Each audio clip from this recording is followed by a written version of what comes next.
Doha, Qatar. A quiet conference room inside the office of the Qatari Prime Minister was prepared for another round of high-level diplomacy. American representatives arrived, regional mediators took their seats, and every detail suggested another attempt to keep an increasingly fragile process alive. Yet one chair remained empty. The Iranian delegation was never expected to sit across the table. Instead, both sides continued communicating through intermediaries, reflecting a level of mistrust that months of diplomacy had failed to overcome. On the surface, negotiations were still technically alive. In reality, the absence of direct dialogue had become one of the clearest signs of how difficult any lasting agreement would be. For weeks, governments across the region had publicly described the ceasefire as stable enough to preserve hope for diplomacy. Mediators traveled repeatedly between Muscat, Istanbul, and Doha, trying to transform a temporary military pause into something more durable. Every meeting was designed to prevent another escalation, yet each round also revealed how far apart the two sides remained. Tehran continued to avoid direct engagement with Washington, while the United States insisted that meaningful progress required broader commitments than Iran appeared willing to accept. The negotiations continued, but confidence did not. At nearly the same time diplomats were exchanging messages inside conference rooms, military developments continued to reshape the strategic environment outside them. Public reporting indicated that the United States had maintained an extensive air campaign against selected Iranian military infrastructure following earlier phases of the conflict. Analysts noted that American long-range bombers, supported by advanced fighter aircraft and regional assets, were operating with a level of confidence that reflected the changing balance of air power. Whether viewed as deterrence or pressure, these operations sent an unmistakable message diplomacy was continuing under the shadow of overwhelming military capability. That contrast explains why the empty chair in Doha attracted so much attention. The absence of direct negotiations was not simply a scheduling decision. It reflected a broader reality in which diplomacy and military pressure were unfolding simultaneously. One process attempted to reduce tensions, while the other continued shaping the battlefield that would ultimately influence any political settlement. To understand how negotiations reached this point, it is necessary to step back to the earlier stages of the crisis. Following months of escalating regional confrontation, including Israeli operations against Iranian nuclear-related targets and subsequent American strikes on selected strategic facilities, both sides eventually accepted a temporary ceasefire. It was never presented as a comprehensive peace agreement. Instead, it functioned as a mechanism to reduce immediate risks while creating space for further negotiations. One important element of that framework involved the Strait of Hormuz, one of the world's most strategically significant maritime choke points. A substantial share of global energy exports passes through these waters every day, making stability there a concern not only for regional governments but also for international markets. Under the ceasefire framework, Iran reportedly committed to supporting the continued movement of commercial shipping while discussions continued regarding future security arrangements. In return, Tehran sought recognition of its role in future regional maritime discussions alongside other Gulf stakeholders. On paper, the arrangement appeared practical. In reality, it rested on extremely limited trust. Both governments remained deeply skeptical of each other's intentions. Every public statement was carefully measured, and every diplomatic gesture was interpreted through the lens of ongoing military competition. Washington repeatedly emphasized that freedom of navigation through the Strait of Hormuz would remain a central objective. Senior American officials warned that any disruption to commercial shipping could trigger a firm response, while simultaneously arguing that diplomacy remained the preferred path. From Tehran's perspective, however, these warnings often appeared inseparable from broader military pressure already being applied throughout the region. Behind the scenes, diplomatic activity became increasingly complex. Regional governments including Qatar, Oman, Turkey, and Egypt continued facilitating communication between the two sides. Moscow also remained part of Iran's broader diplomatic outreach, while discussions took place across several capitals in an effort to prevent further escalation. Rather than relying on one negotiation channel, multiple parallel conversations developed, each attempting to preserve enough momentum to avoid a complete diplomatic collapse. For a brief period, indirect discussions mediated through Oman appeared to generate cautious optimism. Observers suggested that technical conversations were continuing despite public disagreements. However, optimism faded quickly as conflicting political statements emerged from both capitals. American officials expressed hope that negotiations might resume, while Iranian representatives publicly questioned whether conditions for meaningful dialogue even existed. The public rhetoric hardened further. Washington increasingly emphasized that any long-term agreement would require significant limits on Iran's strategic capabilities, while Tehran argued that negotiations conducted under sustained military pressure could never produce a balanced outcome. As each side defended its position before domestic audiences, compromise became increasingly difficult. Trust had already been damaged by months of confrontation, but earlier events during the conflict deepened those divisions even further.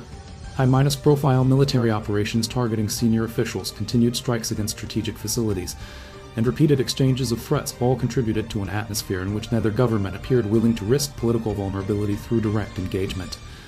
Even when diplomatic channels technically remained open, political realities made face-to-face meetings increasingly difficult. As military operations continued alongside diplomacy, analysts observed that American force posture throughout the region continued expanding rather than contracting. Additional air assets, naval deployments, and regional logistical support suggested that Washington intended to maintain military leverage even while diplomatic efforts proceeded. From an American perspective, negotiations and deterrence were complementary. From Tehran's perspective, they often appeared inseparable. This fundamental disagreement shaped every subsequent diplomatic encounter. Tehran was not merely negotiating over technical issues related to nuclear activities or maritime security. It was attempting to negotiate while simultaneously confronting sustained military pressure, international economic constraints, and growing regional isolation. The United States, meanwhile, viewed that pressure as an essential component of its negotiating strategy, rather than an obstacle to diplomacy itself. By the time delegations arrived in Doha, the political atmosphere had therefore changed dramatically. The issue was no longer whether both governments supported negotiations in principle. The question had become whether either side believed direct engagement would actually improve its strategic position. Tehran concluded that indirect mediation remained preferable.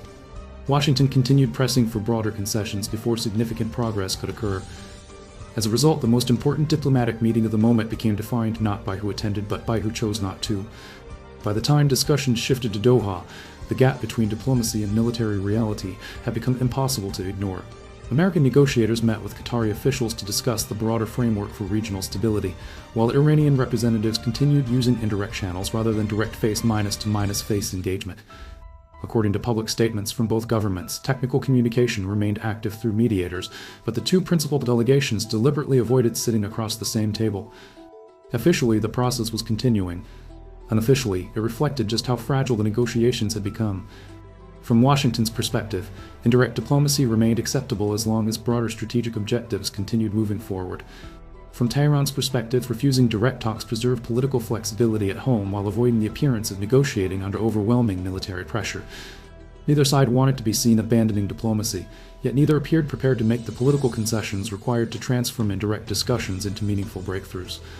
Military developments continued to shape every calculation. Throughout the conflict, analysts observed that American air operations had steadily expanded following earlier strikes against Iranian military infrastructure. Public reporting suggested that long-range bombers, supported by advanced fighter aircraft and regional command networks, were conducting sustained operations against selected military targets. Regardless of the exact operational details, the broader strategic message remained consistent: the United States intended to preserve military dominance while negotiations continued. This mattered because military leverage inevitably influences diplomatic leverage. Negotiations rarely occur in isolation. Every battlefield development, every deployment, and every shift in operational capability changes the political environment in which diplomats operate. In this case, the continued American military presence reinforced Washington's confidence while simultaneously reducing Tehran's room for maneuver. Defense analysts frequently noted that modern air campaigns are not designed solely to destroy physical targets.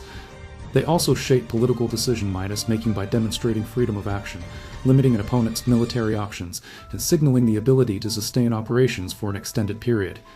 In that sense, military pressure becomes part of the negotiation itself, even when diplomats continue exchanging messages through intermediaries. This helps explain why indirect diplomacy remained attractive for Iran. Direct negotiations under those circumstances risked creating a domestic perception that Tehran was responding primarily to military pressure rather than pursuing a balanced diplomatic process. By maintaining separate meetings with mediators, Iranian officials could argue that they remained committed to diplomacy while avoiding imagery that might be interpreted as political capitulation. At the same time, Washington appeared to have little incentive to accelerate direct talks. As long as military pressure continued generating strategic advantages, American policymakers could afford to remain patient.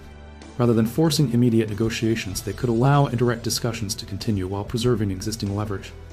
From a strategic perspective, time did not necessarily work equally for both sides. Regional governments found themselves in an increasingly uncomfortable position. Qatar, Oman, Turkey, and several other countries all had strong incentives to prevent renewed fighting. Their economies, energy exports, and regional security were directly tied to stability in the Gulf. As a result, their diplomats continued performing the difficult task of carrying proposals between governments that remained unwilling to engage each other directly. The Strait of Hormuz remained central to every discussion. Its importance extends far beyond regional politics, influencing global energy markets and international trade. Any renewed disruption there could quickly produce economic consequences well beyond the Middle East. For that reason alone, preserving even limited diplomatic communication remained a priority for multiple governments, regardless of how slow progress appeared.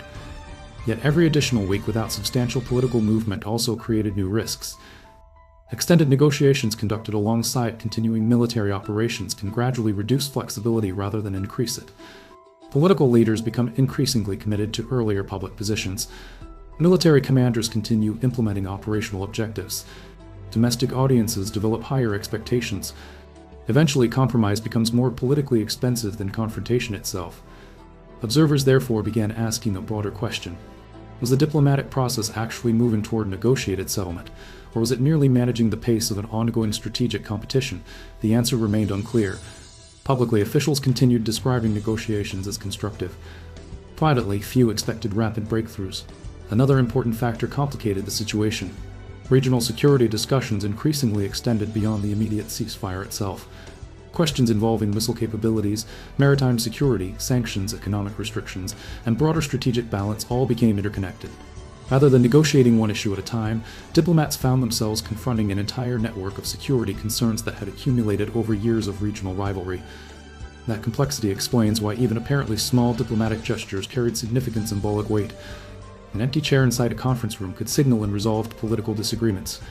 A delayed meeting might reflect domestic political calculations rather than procedural scheduling. Every public statement became part of a larger strategic message directed not only at foreign governments, but also at domestic audiences watching closely from home. Meanwhile, military planners continued preparing for multiple scenarios. Even as diplomacy remained active, no government appeared willing to assume negotiations would necessarily succeed. Maintaining military readiness, therefore, became part of diplomatic strategy itself. This dual-minded track approached negotiating while simultaneously preparing for continued confrontation defined much of the crisis. The result was an unusual situation in which diplomacy and deterrence advanced simultaneously, but not always in the same direction. Mediators worked to reduce tensions while military deployments continued reinforcing strategic pressure. Neither track completely displaced the other. Instead, both evolved together, constantly influencing political calculations on every side. Ultimately, the most revealing image from Doha may not have been any signed document or official press conference. It was the simple fact that communication continued without direct engagement. Messages still moved between governments. Mediators remained active. Technical discussions continued. Yet the political distance separating the principal decision makers remained substantial. Whether that distance eventually narrows will depend on factors extending well beyond any single meeting.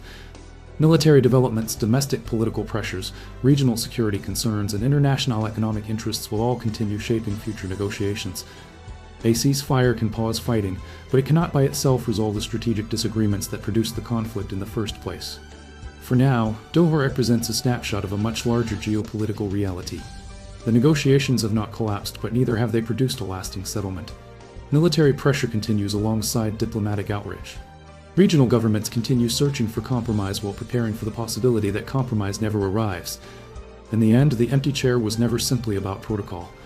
It symbolized a government still unwilling to fully trust one another despite recognizing the enormous costs of renewed conflict. Whether history ultimately remembers Doha as the beginning of a lasting agreement, or merely another pause before the next crisis, will depend on decisions that have yet to be made. Until then, diplomacy in the Gulf remains defined by a paradox. Conversations continue, yet the most important participants are still speaking through distance rather than directly across the table.